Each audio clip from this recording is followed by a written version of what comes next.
everyone, welcome back to my channel. Oh my goodness. So I made this super fun envelope stack using the envelope punch board from We Are Memory Keepers. And I did follow a quick tutorial from the Paper Letter blog.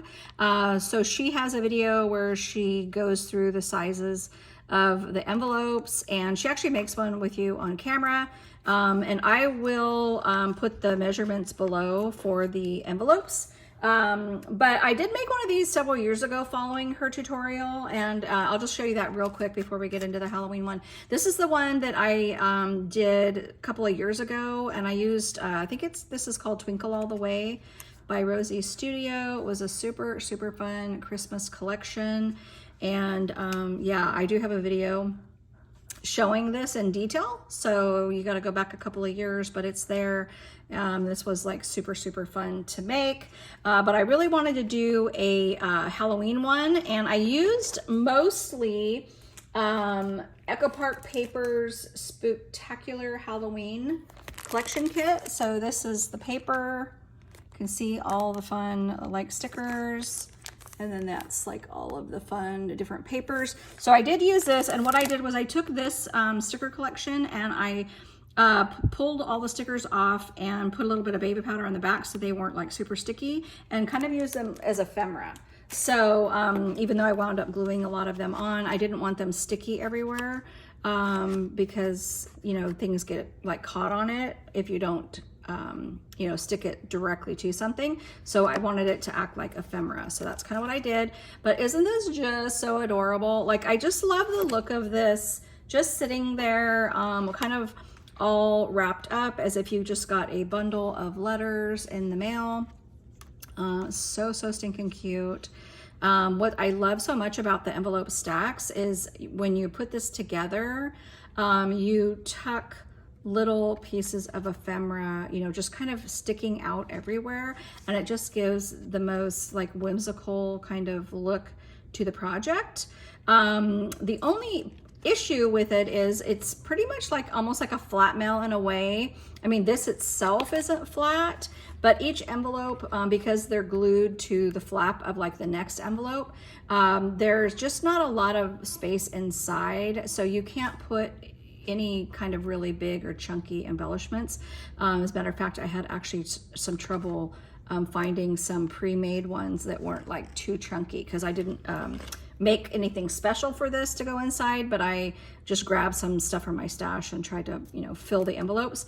But it does give it a very chunky look, and I do love that. And then just to kind of make sure this whole thing looks pretty, I did tie a ribbon around it. I had this really fun like peach colored ribbon, and then I had these tassels right here that I had already made from a long time ago, and I just kind of attached that just to make this look extremely festive.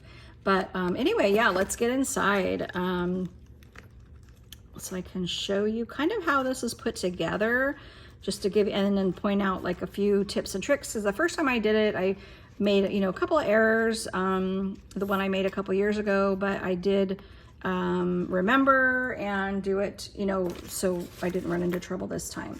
So yeah, all right. So the main thing is this one has 5 envelopes, kind of hard to tell, but there's 1, 2, 3, 4, 5, and they are varying in size. And if you notice here, what I've done is I put together the envelopes, and then you just leave your top flap open, just like a letter. And then when you glue these down, you're not going to go over. So when this one here, you can't go over, well, you can go over the side, but you can't go over this top part. And then this one here, you see how I didn't go over the top of this one. And then this one, I was able to go over the top because this is the last one, and there's nothing like below this, if that makes sense. And the reason you have to do that is when you go to open these, if this sticks over, it will not open. So you want it to kind of open flush like that. And if it's sticking out, it will hit this envelope below it and it will not open. So that's kind of the, you know, reasoning behind that. So you just have to be a little bit careful. But yeah, look how chunky this got, you guys. Oh my goodness. So as you can see, just like all of the fun things, I took these little witch boots, and I trimmed them down, had it sticking out from underneath, you know, that envelope, added like a little bat. I wanted the top of this to have like a little tag that said Halloween, and I added this little skeleton kind of coming out from behind the little sign there. Added this little cute little pumpkin, some cabochons, and then really just try to strategically place things so that when this is all wrapped up, you can just see bits and pieces sticking out, and then nothing's interfering with anything else. So I made sure when I put this flower down that this one didn't interfere with that, you see. So yeah, you just have to be mindful of that when you're gluing things down, and just really fun to have things poking out, like this little Frankenstein, he's poking out there. This is poking out, that little ghosty. I did add the little moon with the bats poking out. I love this big haunted house. This is not from this collection. It's from an older, I forgot the name of the collection, but an older collection. But yeah, so super, super cute. Okay, so let's get started. So this first one, you can see how I decorated it there. And then I think the first 3 envelopes I used Velcro to keep them closed. There was just no way for them to stay closed unless I did that. So there's that cute little pumpkin, added one of those little fun flowers. And then I just added these little banners. And if I was doing flat mail specifically and making all the stuff to go inside, I probably would just leave off these little cabochons, and it would sit a lot flatter in here. So you can get slightly chunky, but you know, like with a little bit of foam. But once you start adding like cabochons and flowers and things, it's very difficult for this to sit flat. So see how much nicer that looks once I took that out. So yeah, you just have to be mindful of that. Then when we flip this open, we have, I love that you can see like the envelope that's, you know, behind it, just kind of sticking out. I added a little beware sign that I backed with gold glitter paper. I love like this zombie, so stinking cute. This is one of my favorite papers from the collection. I just love that color. And then I love all the little ghosties. And then there's that flower I added. I added a tree from this collection and some little pumpkins. And then inside, I included one of my little Grim Reapers that I made last year, and then just a bunch of die cut spider webs. So I feel like that's what this is really good for. You could do like maybe a really thin, like in a cello bag like this, like a sequin mix. You could do some banners, do some die cuts. You could certainly give the person maybe a bunch of pieces to put their own together. But again, you just can't put like a lot. Okay, then there's the next envelope. So that's envelope number 3. Isn't that so cute? So I added the Hocus Pocus sign, added like another little ghost. I love this paper, like peeking out the back. Added that witch hat and the little candy. So, so cute. I love this witch. I love that her face is green. It's so stinking cute. I added a little bow to her hair, and then just some pumpkins and ghosts here.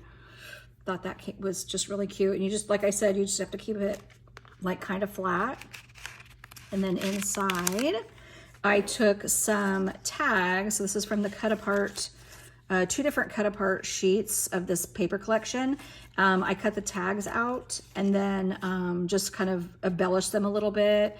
I stitched around all of them, added a little gold hole reinforcer, some black and white twine, and then just a few stickers, and tried not to make them like too like chunky.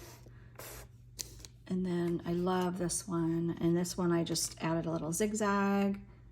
This is like so stinking cute.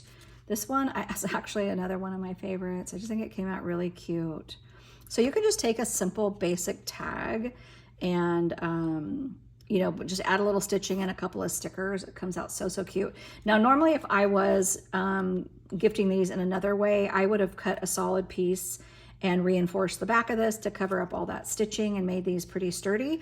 But if I did that, these would have been too chunky to fit inside there, so I couldn't do that. I love like that little skull from this collection, but I think those came out like super, super cute. So that was envelope number 3.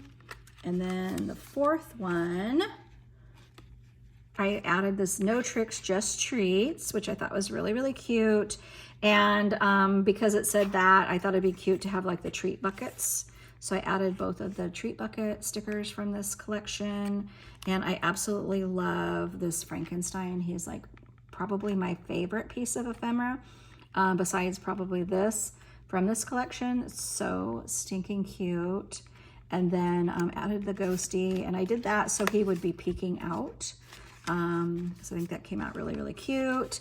And then added another one here just to tie those in. And the little witchy with the cauldron. And the trickiest part, I think, about doing these is once you kind of put it together. So what I do is I make my envelopes, I put the envelopes together, and then I glue all my envelopes together, you know, on top of each other. And then I start my decorating. So I guess the trickiest part is to kind of do all of the parts sticking out and then trying to figure out a way to like coordinate now once you open it what's going to go in there. But I just found that I did all my poking out parts first, so I really liked the way it looked when it was all closed, and then I worried about, you know, flipping open each one and then decorating it. So I think it came out really pretty good, and it really helped just using the cut-up arts from the collection, backing them with glitter, putting them up at the top so everyone kind of has like a little message or, you know, almost like a greeting, and then just kind of embellished it a little bit. Some of these I did pop up on foam, but tried not to do too much of that. And then this one, actually, because it's a little bit bigger envelope, I was able to fit this fun little skeleton bow. I did have to flatten it, but I still think it's like super, super cute. I added, wait, is there another? Hold on, this might not be the one. Okay, so yeah, I just added the bow and then this. So I think this bag topper I made a couple of years ago. Super, super cute. So that fits in there very nicely. And then the last one here, I just added the eek. I didn't add a bunch of stuff up here because there was so much going on down here. And so yeah, so I just did like the haunted house and layered some pumpkins, the little kitty cat, the little jar of eyeballs, a flower. I love this like eek. I really wanted to do more here, but I just felt like it was just going to get too busy. And then inside, I just included 2 of these bows that I made quite some time ago. And I had this little guy. And I really kind of still feel like, even though I made all this stuff at different times, that everything still goes really well together. I did make 2 of those. So, so cute. I use the same one there. This one is that. But I just love, this is my favorite ghost die of all times. It's a Chaos Craft ghost die, and they come together. It's a set. You get this, you get the 2 ghosts, and you get the little bow. So super, super cute. And then I did include, oops, there's another one in here. 2 of these bag toppers. Again, this is a Chaos Craft die set. But isn't that just this cutest like little bag topper? And what I love about this is you can use it as a bag topper, or you can just trim it and use it as a shadow word. So it's like the perfect little like dual purpose die set. And then, so then there you go. That's what it looks like, not full. So, I mean, I guess now that I see everything out, you can get quite a bit in here, just not as much as, you know, you would think, or that you would want, I should say. And then I did see someone, I don't remember who it was, and she did an envelope stack, and she had a great idea. So her bottom envelope, she used, oh golly, I don't know if she used a die set or what, but she used a, it looks almost like a box, but it is an envelope, and it's probably like maybe a 1/2 of an inch deep. as her bottom one, and then the rest regular envelopes. And I thought that was an amazing idea because it still looked like an envelope stack, but it gave her a little box in the bottom where she could, you know, add quite a few more items. So yeah, that was genius. If I could remember who it was, I would love to give her credit. Okay, you guys, so that's everything. I hope you enjoyed that little project share, and I will link the video below so you can watch the other tutorial on this. And then I hope you guys make one. And if you do, please try to tag me so that I can see what you created. All right, we'll see you on the next video. Bye.